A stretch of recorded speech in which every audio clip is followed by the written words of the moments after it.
بسم اللہ الحمدللہ الصلاۃ والسلام علی رسول اللہ اما بعد۔ جو بندہ قربانی کرنے کا ارادہ اور استطاعت رکھتا ہے اور وہ بندہ جو قربانی کرنے کا ارادہ اور استطاعت نہیں رکھتا، کیا یہ حکم ان دونوں کے لیے ہے کہ وہ 10 ذی الحجہ میں اپنے بال اور ناخن نہیں کاٹیں گے، یا یہ حکم کسی ایک کے لیے ہے؟ تو اس کی کچھ وضاحت آپ احباب کے سامنے رکھ رہا ہوں۔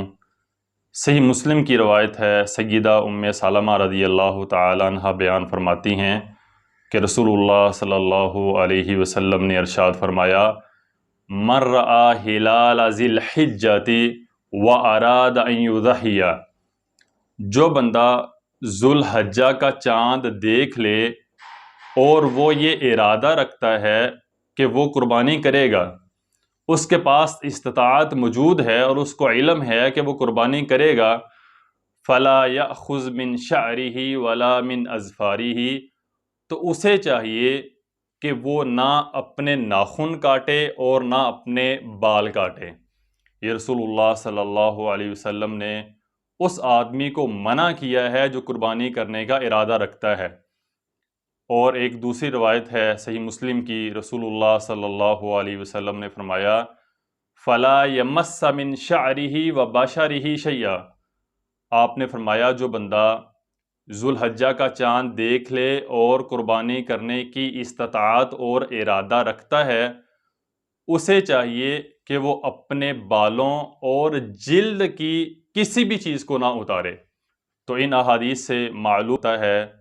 کہ جو بندہ قربانی کرنے کا ارادہ رکھتا ہے اور اس کے پاس استطاعت موجود ہے کہ وہ قربانی کرے گا، اسے چاہیے کہ وہ ذی الحجہ کا چاند نظر آنے کے بعد اپنے جسم کے کسی بھی بال کو نہ اتارے، مثلا مونچھیں نہ کاٹے، زیر ناف بالوں کی صفائی نہ کرے، البتہ جسم کے کسی بھی بال کو وہ ریموو نہ کرے، اور نہ ہی وہ اپنے ناخنوں کو کاٹے یہاں تک کہ وہ قربانی کر لے۔ یعنی قربانی کرنے کے بعد اگر وہ چاہتا ہے، اس کو ضرورت محسوس ہوتی ہے، تو وہ اپنے ناخن بھی کاٹ سکتا ہے اور اپنے بالوں کو بھی ریموو کر سکتا ہے۔ اور وہ بندہ جو قربانی کرنے کا ارادہ نہیں رکھتا، اس کے لیے کیا حکم ہے؟ سنن ابی داؤد کی حدیث نمبر 2799 میں ہے، سیدنا عبداللہ بن عمر بن عاص رضی اللہ تعالیٰ عنہ بیان فرماتے ہیں کہ رسول اللہ صلی اللہ علیہ وسلم سے ایک آدمی نے سوال کیا، اے اللہ کے نبی صلی اللہ علیہ وسلم،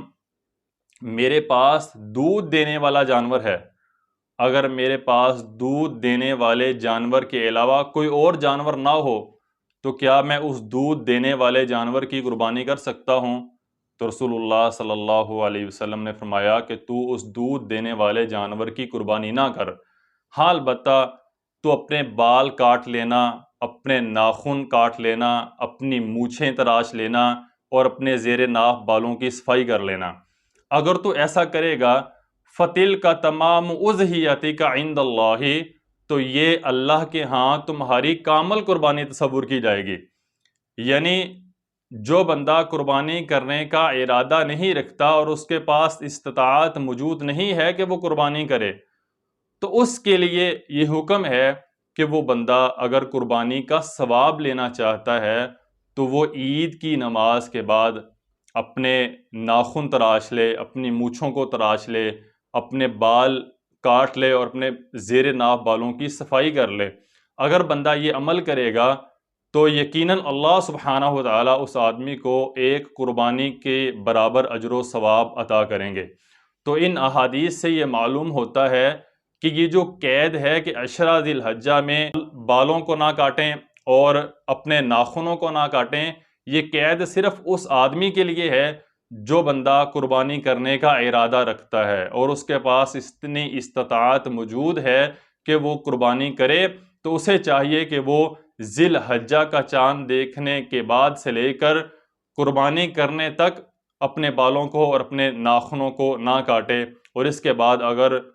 وہ ضرورت محسوس کرتا ہے قربانی کے بعد تو وہ ضرور اپنے ناخنوں کو اور بالوں کو ریموو کر سکتا ہے، کاٹ سکتا ہے۔ اور جو بندہ قربانی کا ارادہ نہیں رکھتا اس کے لیے یہ حکم نہیں ہے، وہ اپنے بالوں کو اور اپنے ناخنوں کو کاٹ سکتا ہے۔ ہاں البتہ اگر وہ قربانی کا ثواب لینا چاہتا ہے تو وہ عید کی نماز کے بعد اپنے بالوں کو اور اپنے ناخنوں کو تراش لے، اللہ سبحانہ و تعالیٰ اس کو قربانی کے بدلے اجر و ثواب عطا کریں گے۔ ھذا ما عندی واللہ اعلم، والسلام علیکم ورحمۃ اللہ وبرکاتہ۔